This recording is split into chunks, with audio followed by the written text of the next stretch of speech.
Olá, sejam muito bem-vindos a mais um episódio da The Source TV. Nosso tema de hoje é tecnologia e bancarização, fomentando a inclusão social. Vamos falar a respeito da experiência do BASA, o Banco da Amazônia S.A., um banco público comprometido com desenvolvimento sustentável e inclusão social na Amazônia brasileira, por meio da oferta de serviços financeiros para impulsionar projetos produtivos urbanos e rurais na região. Tem um grande desafio aí, que é levar essas soluções à população de áreas de difícil acesso, garantindo ainda qualidade, segurança e confiabilidade.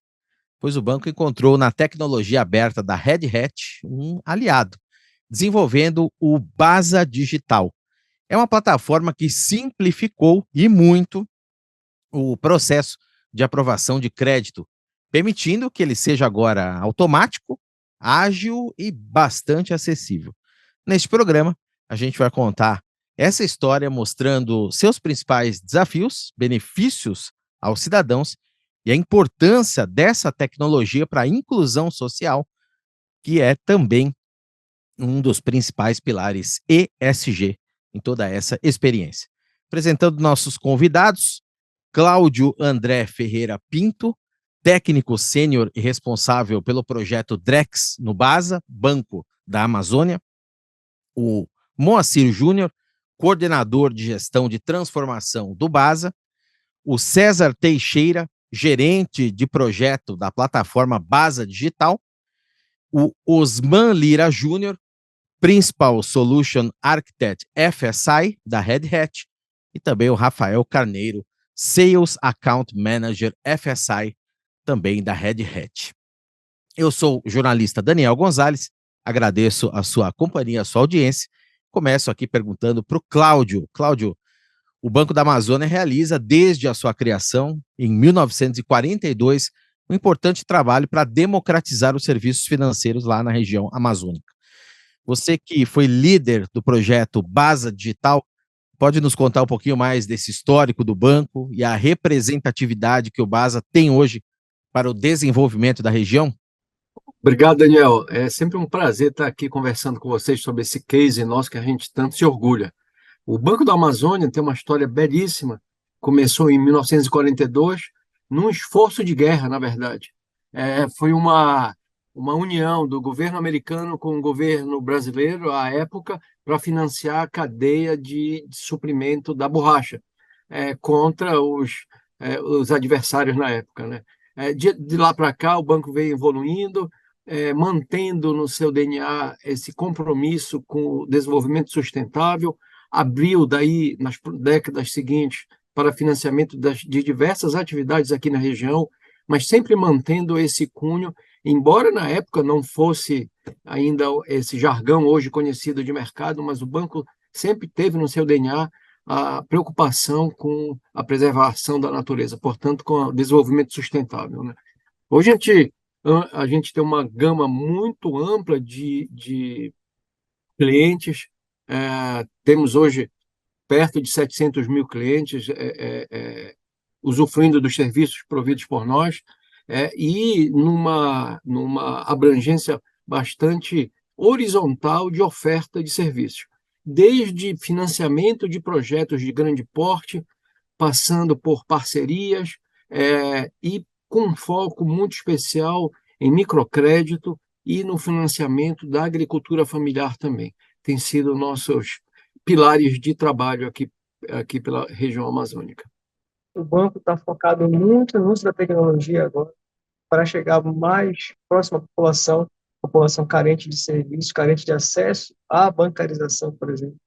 Então, com a tecnologia, a gente está conseguindo capilarizar, pulverizar mais o acesso, trazer mais clientes que antes não tinham condições de ter acesso ao serviço bancário.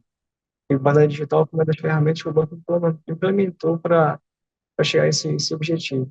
E, Cláudio, como o César comentou aí, dentro desse contexto, são vários e muitos desafios.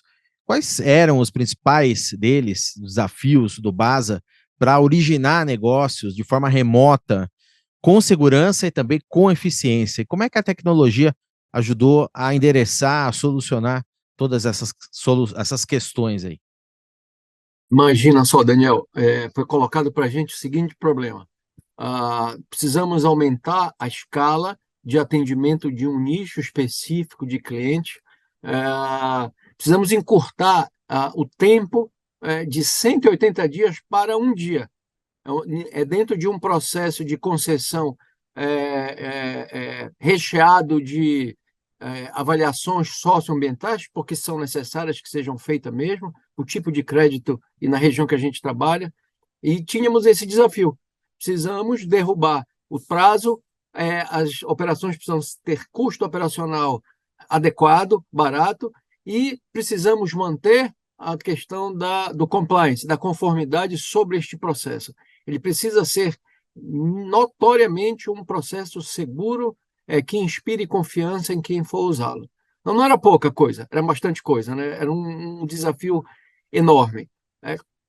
E o mais interessante do desafio é que, para a gente executar o desafio principal, que era este, de encurtar esse tempo, essa jornada extensa de 180 dias para um dia, ao tempo que tínhamos esse desafio principal, para a gente poder atender, tínhamos outros tantos desafios relacionados com legado, com modernização, com containerização e com o próprio processo ágil, porque estávamos experimentando, era uma disrupção o que estávamos prometendo, portanto, a gente iria passar por vários ciclos de experimentação e de tentativa.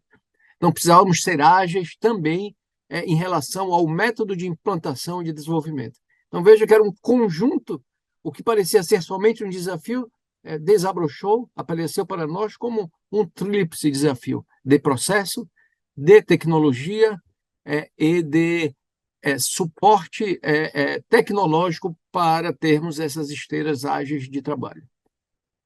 O desafio foi bem grande. A proposta inicial, que era transformar tudo que é planilha que o banco e alguns sistemas que o banco utilizava, transformar num sistema só, mais automatizado, para poder agregar mais clientes para o banco e também desenvolver a Amazônia, né? Complementando aí a fala do Cláudio Moacir, a nossa jornada, o desafio de fazer uma jornada curta foi bem grande, realmente. Imagina, nós tínhamos um processo que levava até 180 dias para se conceder o crédito ao cliente, e às vezes não era aprovado, passando por uma coleta de informações na propriedade rural desse cliente, através de um parceiro credenciado pelo banco, esse parceiro ia à localidade, montava um protocolo, preenchia a planilha de documentos, trazia essa documentação toda para a agência, e às vezes, dependendo da distância, demorava dias em embarcações para levar essa documentação até a agência, e a agência, após pegar essas informações ainda no papel, lançava manualmente o cadastro do cliente, a análise do projeto, e para no final avaliar se o cliente tinha condições de contrair aquele crédito ou não. Com o Pasa Digital, é possível, da localidade do nosso cliente, o nosso parceiro já fazer o cadastro, fazer a proposta, e daquele momento eles vão saber se aquela proposta foi aprovada. E sendo aprovada, a gente conseguiu fazer a liberação, a abertura da conta para aquele cliente que não tinha, muitas vezes, conta bancária para ter acesso ao serviço. Então, além do cadastro automático, além de uma análise da proposta de forma automática, também passou a ser aberta a conta corrente para aquele cliente, dando acesso ao serviço bancário de uma forma geral. Muito bem, vou passar a palavra para o Osman. Osman, como que a Red Hat contribuiu para esse projeto do Basa Digital? Quais que foram as soluções da companhia utilizadas nessa jornada que possibilitaram o sucesso dessa iniciativa? Bem-vindo, Osman. Antes da gente começar a falar dessa parte do Basa Digital, acho que é bom a gente contar um histórico da Red Hat com o Basa. Você vê que o Cláudio falou muito bem aí dessa questão de agilidade, dessa questão do trabalho do open source. E a Red Hat já está com o Basa desde 2008. Nós iniciamos esse processo lá, trabalhando com o tradicional, trabalhando com estruturas de Linux, trabalhando com estruturas de JBoss, que era o sistema operacional de mercado da época, né? E em 2018, quando a Red Hat faz uma renovação de contrato com o Basa, trazendo justamente o OpenShift, que era a nossa plataforma de soluções para container, que o Cláudio muito bem falou, para criar essa agilidade, eu acho que aí a gente entra com a iniciativa de ajudar e muito nesse projeto do Basa Digital. Por quê? Veja que a gente está falando de cadastros e que a gente falando de áreas remotas e que tudo isso levava 180 dias e etc. Tal. A gente sabe que o processo no Brasil para criar uma abertura de crédito, uma abertura de conta, isso gera uma certa dor de cabeça, né? E a gente precisava integrar esses vários sistemas que estavam espalhados de alguma maneira dentro do banco ou até fora do banco para que você conseguisse dar essa agilidade nessa concessão de crédito numa área muito remota, onde se passava 4, 6 dias de barco para chegar lá, né? E aí é onde a Red Hat entra nessa iniciativa. Essa ideia de trazer o OpenShift com essa agilidade, trazer o TrueScale para conseguir colocar APIs e expor essas APIs de maneira segura, trazendo o Ansible para fazer toda a parte de automação, gerou essa contribuição, criando soluções que se integravam como a única, como eu posso dizer, como a única solução que dava essa agilidade, né? Então, o que era um pedaço de um sistema que estava em um determinado local, um pedaço de sistema que estava em outro local, com o OpenShift a gente conseguiu unir e criar essas integrações com sistemas legados para que a gente conseguisse transformar esses 180 dias em 24 horas, justamente num processo mais automatizado e num processo mais ágil, possibilitando com que o nosso cliente, que era um cliente ribeirinho, um cliente que estava mais afastado, conseguisse ter isso de uma maneira muito mais ágil e prática, tá? Perfeito, eu vou passar a palavra aqui para o Rafael, reforçando esse número que o Osman trouxe aí, que é um dos benefícios mais claros do Basa Digital, justamente a redução do tempo de liberação do crédito, veja, de 180 dias, 6 meses, para 24 horas. É uma importância enorme aí que isso tem, uma redução considerável. Como a tecnologia aberta da Red Hat, Rafael, foi fundamental para alcançar esse resultado. Bem-vindo. Obrigado, Daniel. Primeiro, muito me honra estar aqui participando desse projeto, participando dessa missão honrosa que o Basa tem dentro da Amazônia com as comunidades ribeirinhas. A nossa tecnologia foi fundamental porque esse elo de ligação, toda essa parte de interoperabilidade necessária com outros órgãos, com outros sistemas, com outras entidades que usavam, né, faziam parte de todo esse processo complexo dessa análise socioambiental, porque, para deixar bem claro aqui, não é simplesmente um aplicativo que provê um crédito. Muitos bancos fazem isso, mas é um aplicativo que provê um crédito regulado com complexidades socioambientais. Então, quando o banco veio com o desafio de montar uma nova solução digital que integrasse métricas e processos de todo tipo de órgão, com todo tipo de padrão, somente a tecnologia open source podia suportar isso. Então, somente a colaboração, os padrões abertos e a capacidade da Red Hat, junto com o Basa, de traduzir isso, né, a necessidade das comunidades, a necessidade de implementar tecnologia nesse processo, só foi possível porque nós conseguimos suportar com padrões abertos. Então, assim, é muito, muito importante, né, a presença da Red Hat de tecnologia aberta nesse processo, e a gente se sente de fato honrado de poder participar desse processo muito bacana, que dá um privilégio bacana para a sociedade. Agora, Osman, esse tópico que o Rafael trouxe da regulamentação era um dos grandes pontos de atenção desse projeto. De que maneira que as soluções da Red Hat estão preparadas para garantir essa conformidade e a segurança tão necessárias às empresas hoje, em especial no setor financeiro? As soluções abertas, elas por si só, elas já implementam tudo que há de mais moderno na questão de segurança, né? Hoje, dentro da própria solução do Basa Digital, a gente trabalha com a estrutura do que a gente chama do Single Sign-On, nosso Red Hat Single Sign-On, justamente o que é que ele traz com isso? Ele traz toda a segurança para que a API e para que toda essa estrutura de conectividade ela se torne segura, elas mantenham compliance.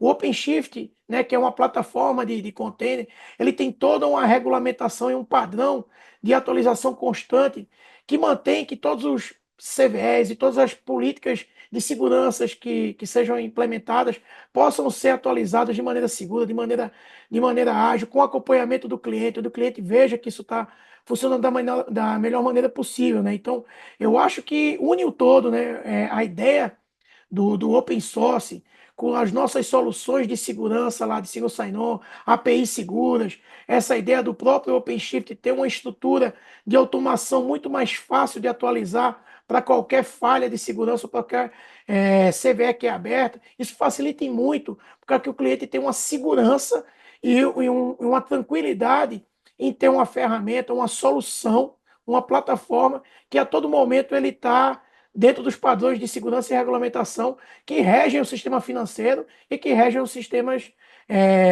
de bancários dentro do mercado brasileiro e dentro do mercado mundial, tá?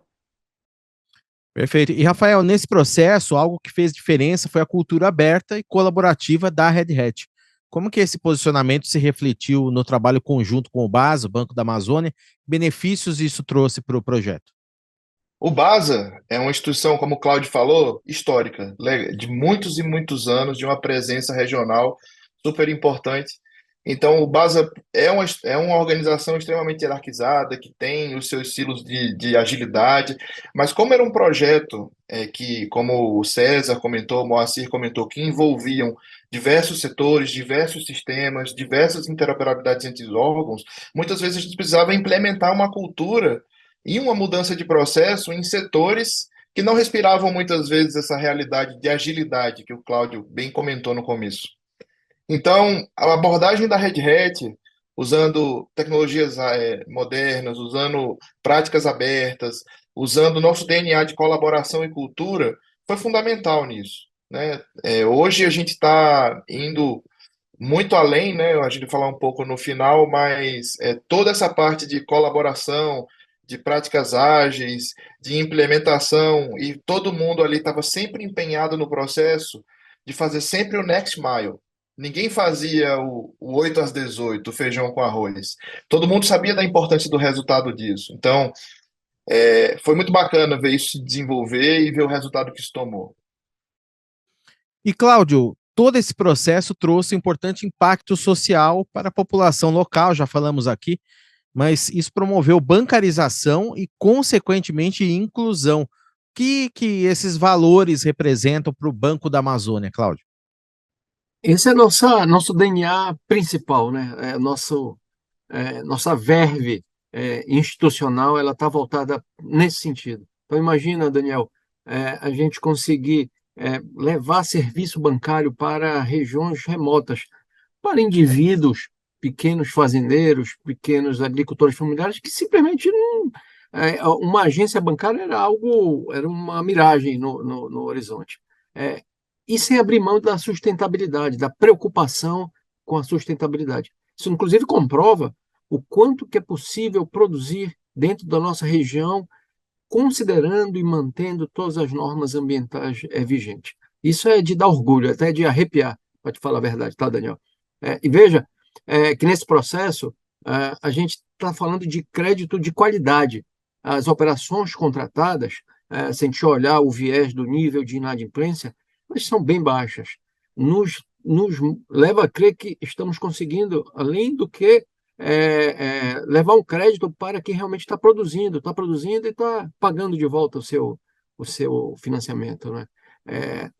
A gente conseguiu um outro efeito colateral positivo, interessante.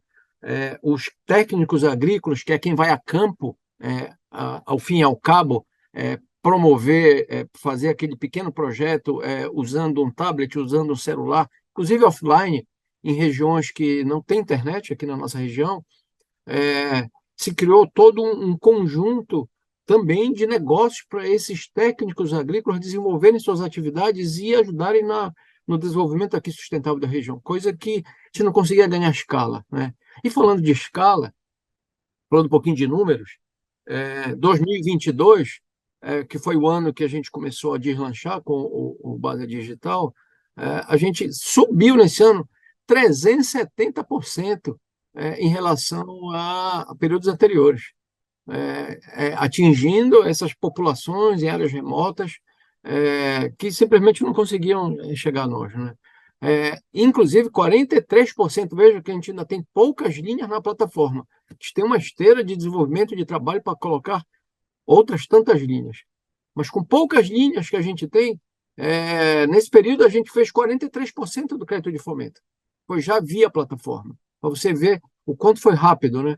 E não foi à toa, Daniel, que tudo isso começou a ficar muito exposto começou a chamar atenção, né? Não pela tecnologia, que foi muito interessante, muito importante, mas chamou atenção pelos métodos de trabalho desenvolvidos, pela parceria com a Red Hat, foi mega importante. Mas eu diria que, além de tudo isso, pelo impacto social que trouxe esse trabalho. Aliás, qualquer tecnologia é tão boa quanto o impacto positivo que consegue trazer para a sociedade. E não foi à toa que, inclusive, alguns prêmios de transformação digital a gente ganhou, né? Um dos que nos chama a atenção foi o prêmio de transformação bancária, pela categoria ESG, por conta dessa inclusão social embarcada com sustentabilidade aqui, considerando a nossa região. Então, é um trabalho que nos traz muito orgulho, e a gente sabe que a gente está no começo e ainda tem muita coisa aí pela frente para fazer. Quando a gente começou a rodar a plataforma, é que a gente começou a alcançar comunidades tradicionais que antes não tinham acesso ao serviço bancário, reforçando, né? Nós alcançamos comunidades quilombolas, além dos ribeirinhos, alcançamos comunidades de assentados, áreas indígenas também. Por exemplo, um dos grandes grupos que a gente conseguiu atingir logo no início do projeto foi numa região indígena no extremo de Roraima, que antes não tinha acesso ao serviço bancário de forma geral. Eles tiveram acesso ao crédito, tiveram acesso à conta corrente deles e, a partir dali, se bancarizaram. Inclusive, são clientes hoje que retornam para refazer operações pela plataforma. Rafael, muito se fala dos distintos pilares ESG, mas pouco se aborda a importância da tecnologia justamente para fomentá-los. E a gente vê aqui um exemplo claro desse bom casamento, excelente casamento, entre soluções tecnológicas, por um lado, e, por outros lados, inclusão e sustentabilidade. Como você enxerga esse papel do open source e da Red Hat? A floresta, toda essa vivência, né, essa convivência de fauna, flora e todo tipo de vida que há lá dentro, é um tipo de comunidade. Então, o open source, a colaboração, também existe na floresta, existe. E preservar isso é colocar em prática o DNA de comunidades, o DNA de colaboração e toda essa missão que a Red Hat tem em jogo. Então, nos honra demais participar, né, desse projeto, colaborar com isso, saber que esse projeto vai crescer, que tem diversas frentes novas e que vai trazer mais benefícios ainda para as comunidades. Então, é, é basicamente fantástico. Então, a Red Hat poder participar de comunidades no seu cerne, no seu desenvolvimento de tecnologia, e poder impactar comunidades que fazem bem para a humanidade inteira, dentro de uma floresta que é o pulmão do mundo, é fantástico. Então, acho que a ligação que a gente tem, que a Red Hat tem como corporação, às comunidades é fantástica. Então, é muito bacana poder fazer parte disso. Então vamos saber do Cláudio. Cláudio, quais são os próximos passos desse projeto? Como que o Banco da Amazônia pretende avançar? Você já deu algumas pistas aí, mas ainda mais nos próximos anos. Vamos lá, Daniel. Nesse momento estamos trabalhando na implementação de mais linhas de agricultura familiar, com alguns segmentos específicos. O César e Moacir vão poder comentar sobre elas. São várias que eles estão trabalhando. Tem uma que eu destaco, que ela é bem interessante também, que é o financiamento de células fotovoltaicas. Aqui a gente denominou no produto de energia verde. É pegar essa mesma abordagem simplificada, consistente, e tentar agilizar o processo, a esteira de análise e aprovação dos projetos para financiar na região amazônica a implantação de células fotovoltaicas. Imagina o impacto social e produtivo que isso também pode vir a ter, né? Mas, além disso, também tem um outro projeto muito, muito interessante. Esse ainda está na fase de concepção, que é unir a questão do Base Digital com um título financeiro verde chamado CPR Verde, Crédito Cédula do Produtor Rural Verde, que nada mais é do que recompensar os donos de áreas florestais por preservação ou por recuperação de sua área, a partir do financiamento das suas atividades com uma empresa ou um indivíduo que esteja interessado em gerar algum tipo de crédito ambiental. Isso tudo suportado por uma estrutura de blockchain que está sendo desenvolvido no âmbito do projeto DREX, que é o Real Digital Brasileiro. É um projeto piloto que está sendo, nesse momento, tracionado pelo Banco Central. Então, a gente está tentando unir essas pontas todas e trazer realmente algo impactante aqui para a nossa região. Vocês imaginam de poder inverter a lógica, porque hoje há uma teoria no mundo sobre precisamos manter a floresta de pé, mas isso tem um custo, e um custo que agora vai passar a poder ser mensurado, a poder ser monetizado e ser intercambiado da feita que a gente está falando de tokens suportado por blockchains. Então, isso é um projeto que ainda está em fase de desenho, de concepção, inclusive da parte regulatória. Temos um sandbox propício a isso nesse momento, estou falando em termos de ambiente brasileiro, e o Banco da Amazônia tem investido e está com muito foco nesse projeto, nesse trabalho. Eu fiquei com a parte de multicanalidade, que vai encampar o Basa Digital para dentro do portal do correspondente bancário. Dali a gente vai já criar um ambiente bem mais amigável, né? Criando as novas linhas, tipo Basa Digital, não só rural, mas também não rural, né? Para PF, tanto para PF para PJ. Então, a intenção mesmo é expandir cada vez mais o Basa Digital. Nós estamos aqui com várias frentes em paralelo. Como comentou o Moacir, a gente pretende transformar o Basa Digital numa ferramenta de correspondente bancário. E dentro da ferramenta, não só oferecer crédito rural, mas oferecer outros produtos para N tipos de clientes. A gente também está com um projeto de migração da arquitetura da plataforma, para que a gente consiga, no futuro breve, aí, se o banco assim decidir, colocar o Basa Digital rodando em nuvem, para que ele tenha maior escalabilidade, maior latência e melhore desempenho, inclusive com revisões de usabilidade, de UX, para melhorar a interface, o uso de quem está na ponta lá, a ferramenta na mão, indo a campo para visitar nossos clientes. Muito bem, eu agradeço então a presença do César Teixeira, do Moacir Júnior e do Cláudio André Ferreira Pinto, os três do Basa, Banco da Amazônia, e também do Osman Lira Júnior e do Rafael Carneiro, ambos da Red Hat, que estiveram conosco conversando em mais este episódio da The Source TV sobre tecnologia e bancarização, fomentando a inclusão social, e sobre a experiência do Basa Digital, desenvolvido em parceria com a Red Hat nesse contexto. Agradeço também a você que nos acompanhou em mais este episódio da The Source TV. Um grande abraço e até uma próxima. Tchau.